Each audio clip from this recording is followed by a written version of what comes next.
Welcome to the deep dive. Today, we're diving into the LA wildfires that happened back in January. Right. You guys sent in a ton of sources, news reports, economic assessments, and even like a timeline of all the major players involved. Right. It seems like you really want to kind of go beyond just the headlines. Definitely. And frankly, so do we. Yeah, for sure. Especially since Governor Newsom just requested almost $40 billion in federal aid. Oh, yeah. And there's already so much political maneuvering around it. Oh, absolutely. It's an incredible sum, and it really raises the stakes for everyone involved. Right. I mean, potentially we're looking at the most expensive natural disaster in U.S. history. Wow. And some sources are even estimating the losses exceeding $250 billion. Yeah, I have to admit, when I first saw that $250 billion figure, Right. my eyebrows definitely shot up. Yeah. Where are they even getting that numbers from? Well, it's really interesting how these sources break it down. They're looking at everything. The immediate cost of property damage, obviously. But also lost business revenue, supply chain disruptions. Wow. Even things like decreased tourism over the next few years. Huh. It's a really complex calculation, and to be honest, some economists are already kind of debating the long-term accuracy of the models that they're using. So it's not just about replacing burnt buildings. No. It's about the ripple effect. Exactly. It's about the ripple effect across the entire economy. Across the entire economy. Yeah. Wow. And that's where, I guess, those smaller, less obvious funding requests that are in Newsom's proposal Right. become really interesting. Yeah. Like, for example, he's asking for $432 million for water infrastructure. Right. And, when you think about it, damaged water systems affect everything. Everything. From firefighting efforts to rebuilding homes to just like basic sanitation. Absolutely. It's all connected. It's like a domino effect. Yeah. One thing leads to another. Sure. And then I noticed a request for $2.5 million specifically for vulnerable children in foster use. Yeah. Which makes sense. Their lives are totally turned upside down. Of course. But it's not something that everyone thinks about right away. Right. We often focus on the immediate visible impacts of a disaster. Right. But it's these less obvious consequences that can really linger for years if they're not addressed. Absolutely. All right. Before we get too deep into like the economics of all this, Yeah. let's take a step back and acknowledge the human toll here. Right. I mean, these news reports that you send in Yeah. are just filled with stories of loss and displacement. Oh, it's heartbreaking. 26 people died in the fires, and something like 150,000 residents were forced to leave their homes. It's a staggering number, and some of these sources even include firsthand accounts from people who were directly affected. Really? Yeah, like Liz O and Ray On, they were residents of Altadena, Okay. and they lost their home in the Eaton fire. Oh, wow. And they were literally sifting through the rubble, hoping to find anything salvageable. Oh, my God. It's just a stark reminder of the personal tragedies that are behind all these statistics. Yeah, absolutely. And it's not just homes that we're talking about, right? No, not at all. The fires burned through over 37,400 acres. Yeah. And that includes, iconic communities like Pacific Palisades, Malibu, Pasadena. Right. Places that, people dream of living. Absolutely. I was looking at some of the photos online. Yeah. And the devastation is just immense. It's hard to even comprehend. Yeah, over 16,251 structures were just destroyed. Wow. Homes, businesses, schools, even healthcare facilities. It's not just about individual losses. It's about the destruction of entire communities. These were places where people gathered, worked, learned, received healthcare. Yeah. The fires just disrupted the very fabric of these communities. And rebuilding that takes a lot more than just, bricks and mortar. Okay, so we've got this massive disaster, this eye-popping $40 billion aid request. Right. And then you throw in the political dimension and things get really interesting. Oh, yeah. Let's just start with the basics. Okay. Both the House and the Senate are controlled by Republicans, Right. who historically haven't exactly been big fans of California's policies. Not particularly, no. Especially when it comes to things like environmental regulations and water management. Yeah, it definitely sets the stage for a potential showdown. And, we have to remember that FEMA, Right. which would be responsible for a large portion of the aid, falls under the Department of Homeland Security. Right. And it's no secret that Trump has had let's call it a contentious relationship with California. Yes. He's publicly criticized their policies, especially their approach to the California Coastal Commission, Right. which regulates development along the coast. Yeah, and I remember him specifically saying that he didn't think California deserved aid until they changed their water policies. Right.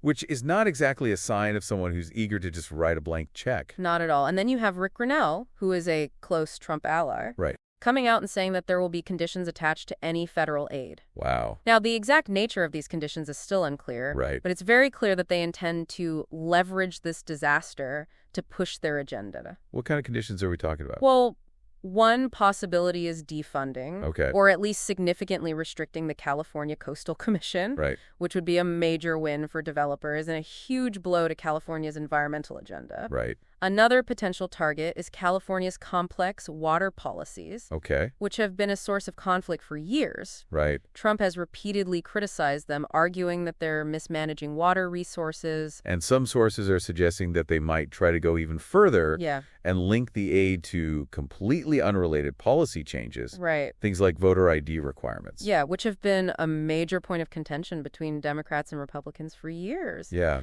That would be a very bold and incredibly controversial move.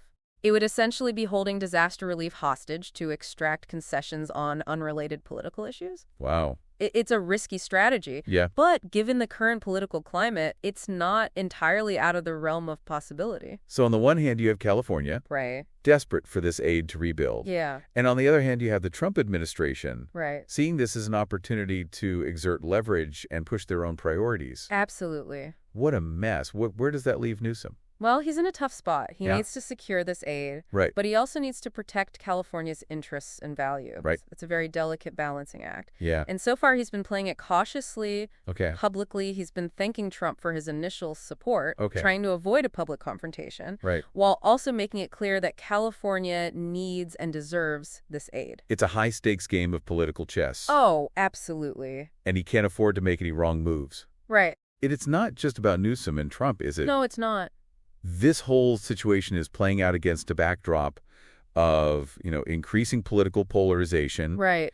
and a growing sense that the rules of the game are changing. Absolutely. This situation goes far beyond just California and the LA wildfires. Right. It raises fundamental questions about the role of the federal government in disaster relief, Okay. the balance of power between states and the federal government, Right. and the very nature of federalism in the 21st century. This is just the tip of the iceberg, isn't it? Oh, yeah, there's so much more to unpack here. There is, and that's what makes this deep dive so fascinating. We're not just looking at a simple event. Yeah, You know, no. We're really exploring the deeper currents that are shaping the political and social landscape of America. Absolutely. And we're just getting started. We'll be back after a quick break to dig even deeper into the political maneuvering around this aid package. Yeah. Explore the potential long-term consequences of those conditions. Right.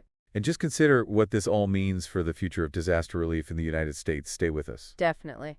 Welcome back. Before we went to break, we were talking about those potential conditions that might be attached to the federal aid package for the LA wildfires. Right. It's like this really high-stakes situation with both California and the Trump administration kind of trying to maneuver for the upper hand. Yeah, for sure. And it's interesting because this whole thing could really set a precedent, you know? Right. It's not just about California and these fires. No. If the administration can successfully use disaster relief as leverage to force policy changes, Right. what does that mean for other states who might face, similar situations down the road? That's a really key point. One of the sources, a political analyst from the Brookings Institution, argued that this could actually be a turning point Okay. in the relationship between the federal government and individual states. Wow. They said, and I'm paraphrasing here, that the Trump administration might be using this as like a test case to see how far they can push this whole strategy of attaching conditions to aid. So it's almost like a trial balloon, Yeah. seeing how much they can get away with. Exactly. It's kind of a chilling thought. It does raise some serious concerns about the future of disaster relief, especially in a world where,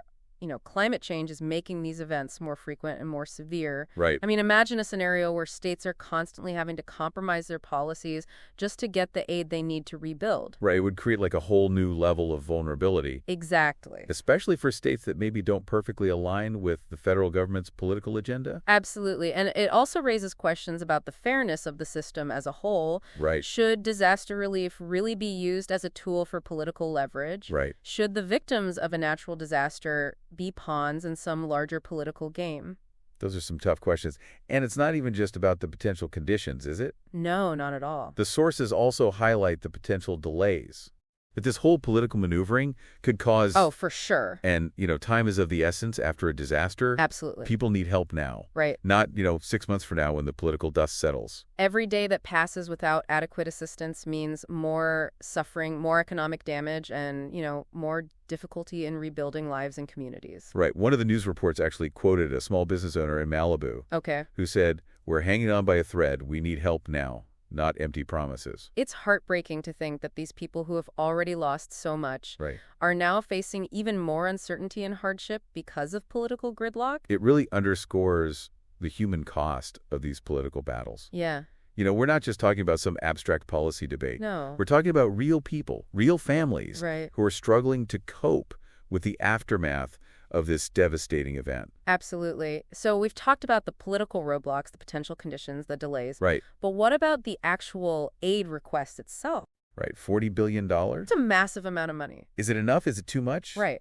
How do we even know? That's a really complex question, and the sources honestly don't offer a simple answer. Okay. Some economists are arguing that it's a necessary investment, Okay. that the long-term economic benefits of rebuilding far outweigh the upfront costs. Okay. They point to the fact that this disaster will have ripple effects for years to come, Right. affecting everything from housing prices to job markets to tax revenue. So it's not just about the immediate need. No. It's about mitigating the long-term economic damage. Exactly. They're arguing that investing in rebuilding now will actually save money in the long run. Interesting. Okay. But on the other hand, you have other experts who are expressing concerns about the lack of transparency in the request. Okay. They argue that there needs to be more accountability and oversight Okay. to ensure that the money is actually spent effectively and efficiently.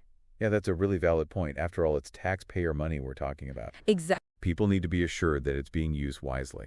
Absolutely. And this brings us to another important issue highlighted in the sources, the potential for waste fraud and abuse in disaster relief efforts. Yeah. Unfortunately, history has shown that there's always a risk of this happening, Right. especially when large sums of money are involved. We've all heard the stories about contractors overcharging supplies, only missing, Right. aid not reaching the people who need it most. Exactly. It's a serious problem. It is. And the sources really emphasize the need for robust oversight mechanisms Oh, yeah. to prevent this. Absolutely. They're suggesting things like independent audits, whistleblower protections, strict penalties for those who engage in fraud. Right. They also call for greater transparency in the process Yeah. so that the public can actually track how the money is being spent. It's about balancing the need for speed and efficiency Right. with the need for accountability and transparency. Right, which is not an easy task. Not at all, but it's essential if we want to ensure that disaster relief efforts are both effective and ethical. Absolutely. Now let's shift gears for a moment Okay. and consider a point that really stood out to me in one of the sources. Okay. It argued that this disaster and the subsequent political maneuvering could actually be an opportunity for positive change. Oh, interesting. Really an opportunity in the midst of all this chaos and uncertainty. Right. I'm curious to hear more. Well, they argue that this situation could force a long overdue conversation Okay. about the way we approach disaster relief in the United States. Okay. They say that the current system is outdated, inefficient, and it often fails to meet the needs of those who are affected by disasters. And they suggest that this disaster could be the catalyst for a complete overhaul of the system. Wow, that's a pretty radical idea. It is. What kind of overhaul are we talking about? I mean, what would that even look like? Well, they propose a number of changes, including things like streamlining the aid application process, increasing funding for pre-disaster mitigation and preparedness, Okay. and establishing a permanent federal agency that's dedicated solely to disaster relief. So it's not just about fixing what's broken. No. It's about reimagining the entire system from the ground up. Exactly. They argue that we need to move away from this kind of reactive approach to disaster relief and embrace a more proactive preventative approach. Okay. And they say that this will require a significant shift in mindset, both at the federal and state levels. It's a pretty bold vision, and I'm not sure how politically feasible it is. Yeah. But I have to admit it's intriguing. It's definitely something to consider, especially as we face the increasing threat of climate change and the likelihood of, more frequent and severe disasters in the future. Right, and it's important to remember that this is not just a national issue. No. It's a global one. Absolutely. We've been focusing on the situation in California. Right. But disasters happen all over the world. Yeah. And the challenges of providing effective and equitable relief are universal. That's a good point. The sources highlight the importance of international cooperation and knowledge sharing in this area. For sure. They point to successful disaster relief models in other countries Right. that could potentially be adapted and applied in the United States. Absolutely. It's a reminder that we're not alone in this. No. We can learn from each other, Right. share best practices, and work together to build a more resilient future. Exactly. Now, before we move on, I want to circle back to something we touched on earlier, the potential impact of these conditions on California's policies. Yeah, I was wondering when we'd get back to that. It feels like that's the elephant in the room. It is. You know, the question that's kind of hanging over everything else we've discussed? Absolutely. And the sources offer a range of perspective on this. Okay. Some experts believe that California will be forced to make significant concessions to secure the aid. Right. They point to the state's dire financial situation and argue that they simply can't afford to walk away from this funding. So it's a matter of pragmatism over principle.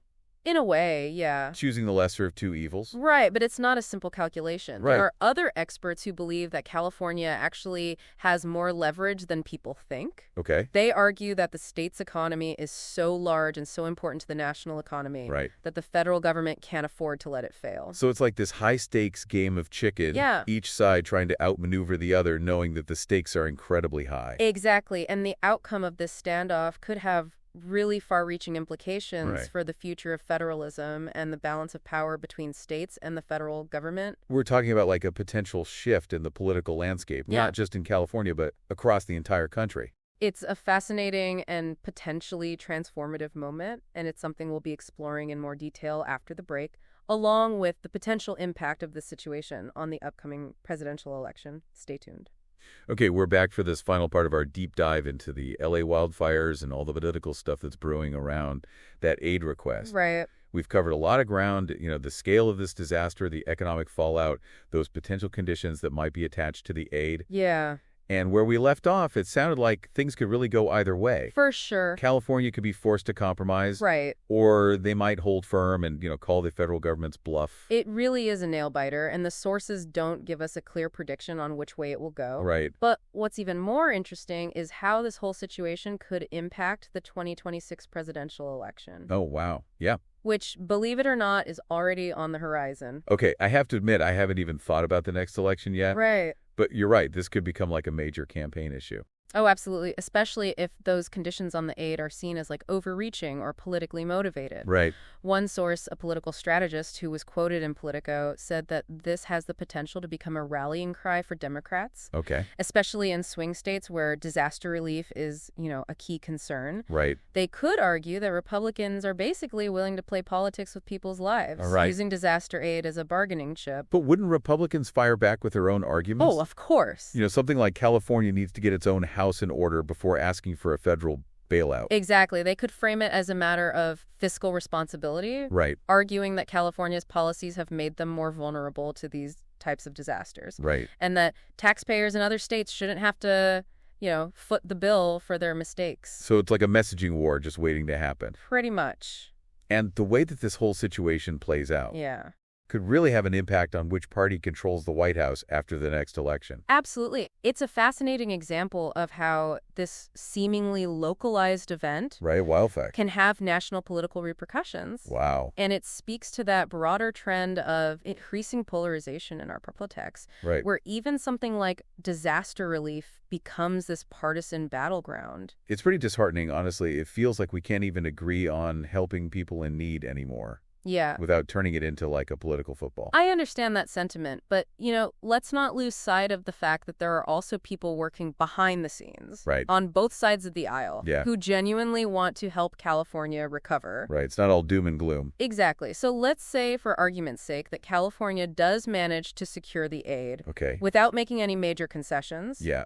What happens next? How do they actually go about spending $40 billion? That's a good question. Well, the first step would be to assess the damage, which is a process that's still ongoing. Right. Then they need to prioritize needs, allocate funds, and oversee the distribution of the aid. Okay. This involves a complex web of federal, state, and local agencies, as well as nonprofit organizations and private contractors. And we already talked about the potential for waste and fraud. Right. So oversight is going to be absolutely key. Absolutely. The sources highlight the need for a multi-pronged approach involving independent audits, whistleblower protections, and community involvement. Right. One source, a policy expert from Stanford University, suggests creating citizen oversight boards to monitor the spending and ensure accountability. Yeah, that's a really good idea because it brings in the voices of the people who are actually affected by the disaster. Exactly, and it helps to build trust and transparency in the entire process. Right now, beyond the immediate relief efforts, there's also the question of long-term recovery. Of course. How does California rebuild in a way that makes them more resilient to future disasters? Right,